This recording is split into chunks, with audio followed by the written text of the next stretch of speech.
Thiruvananthapuram corporation പരിധിയിൽ ഇപ്പോൾ ഒരു ശകട നടക്കുകയാണ്. സ്മാർട്ട് സിറ്റി ഇലക്ട്രിക് ബസ് വിവാദമാണിത്. കരാർ വ്യവസ്ഥകൾ KSRTC പാലിക്കണം എന്ന നിലപാടിൽ തിരുവനന്തപുരം കോർപ്പറേഷനും മേയറും ഉറച്ചു നിൽക്കുന്നുവെന്നാണ് നമുക്ക് ലഭിക്കുന്ന വിവരം. ഈ വിഷയത്തിൽ മുഖ്യമന്ത്രിക്ക് ഒരു കത്ത് കൊടുക്കാൻ തയ്യാറാവുകയാണ് കോർപ്പറേഷൻ.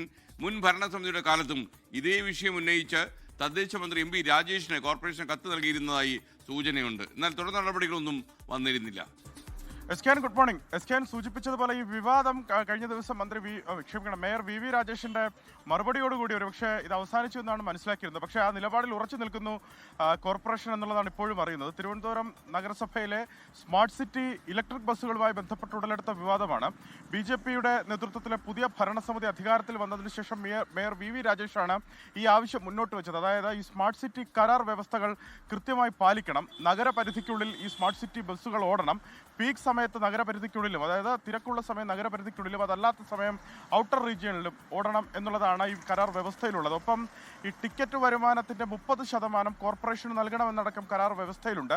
പക്ഷേ അതൊന്നും പാലിക്കുന്നില്ല എന്നുള്ളതായിരുന്നു VV രാജേഷ് പറഞ്ഞത്. ഈ കരാർ അത് ത്രികക്ഷി കരാറാണ്. സ്മാർട്ട് സിറ്റിയും കോർപ്പറേഷനും KSRTCയും ചേർന്ന് തയ്യാറാക്കിയ കരാറാണ്, രൂപപ്പെടുത്തിയ കരാറാണ്. ആ കരാർ പരിശോധിച്ചതിന് ശേഷം ഈ വ്യവസ്ഥകൾ പാലിക്കുന്നില്ല എന്ന് കോർപ്പറേഷൻ വ്യക്തമാക്കുകയും ചെയ്തു. തൊട്ടു പിന്നാലെയാണ് ഗതാഗത മന്ത്രി KB ഗണേഷ് കുമാർ രൂക്ഷ പ്രതികരണം നടത്തിയത്. അതായത് കോർപ്പറേഷൻ ആവശ്യപ്പെട്ടാൽ ഈ 113 ബസ്സുകൾ തിരിച്ചു നൽകാൻ തയ്യാറാണ്. 24 മണിക്കൂറിന് പോലും അതിനാവശ്യമില്ല. പക്ഷേ ഈ ബസ്സുകളുടെ പരിപാലനം, അതിൻ്റെ നടത്തിപ്പ് ചുമതല, അതിൻ്റെ കണ്ടക്ടർ, അതിൻ്റെ ഡ്രൈവർമാർ, ഒപ്പം ബസ്സുകളിടുന്ന ഡിപ്പോ, അതെല്ലാം KSRTCയുടേതാണ്. അതൊന്നും വിട്ടു നൽകില്ല. ബാറ്ററി തീർന്നാൽ നഷ്ടം 28 ലക്ഷം രൂപയാണ് പുതിയ ബാറ്ററി മാറ്റിവെക്കാൻ. അത് മാത്രമല്ല, ഈ ബസ്സുകൾ ഈ കോർപ്പറേഷൻ്റേത് മാത്രമല്ല, അത് സർക്കാരിൻ്റേത് കൂടിയാണ്.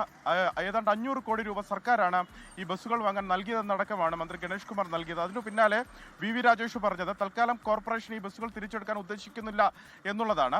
പക്ഷേ അതും കഴിഞ്ഞ് ഈ കരാർ വ്യവസ്ഥകൾ പാലിക്കുന്നില്ല എന്നാരോപിച്ച് മുഖ്യമന്ത്രിക്ക് കത്ത് നൽകാൻ ഒരുങ്ങുകയാണ് കോർപ്പറേഷൻ എന്നുള്ളതാണ് ഏറ്റവും ശ്രദ്ധേയമായ കാര്യം. ഈ കരാർ വ്യവസ്ഥകൾ പാലിക്കണം, പ്രത്യേകിച്ച് ഈ വരുമാനം കോർപ്പറേഷന് നൽകുന്നതിലും, ഒപ്പം ഈ ബസ്സുകൾ നഗരപരിധിക്കുള്ളിൽ തന്നെ ഓടണമെന്ന ആവശ്യം ഉന്നയിച്ചായിരിക്കും മുഖ്യമന്ത്രിക്ക് ഇതുമായി ബന്ധപ്പെട്ട് കത്ത് നൽകുക. ഇന്നോ നാളെയോ ആ കത്ത് കോർപ്പറേഷൻ മുഖ്യമന്ത്രിക്ക് നൽകുമെന്നാണ് മനസ്സിലാക്കുന്നത്. മുൻ ഭരണസമിതിയുടെ കാലത്തും സമാനമായി കോർപ്പറേഷന് വരുമാനം ലഭിക്കുന്നില്ല, അത് ലഭ്യമാക്കണമെന്ന് ആവശ്യപ്പെട്ട് തദ്ദേശ വകുപ്പ് മന്ത്രി MP രാജേഷിനും കോർപ്പറേഷൻ കത്ത് നൽകിയിരുന്നു. പക്ഷേ അന്നത് മുന്നോട്ട് പോയില്ല, അതിൻ്റെ തുടർ നടപടികളുമായി മുന്നോട്ട് പോയില്ല.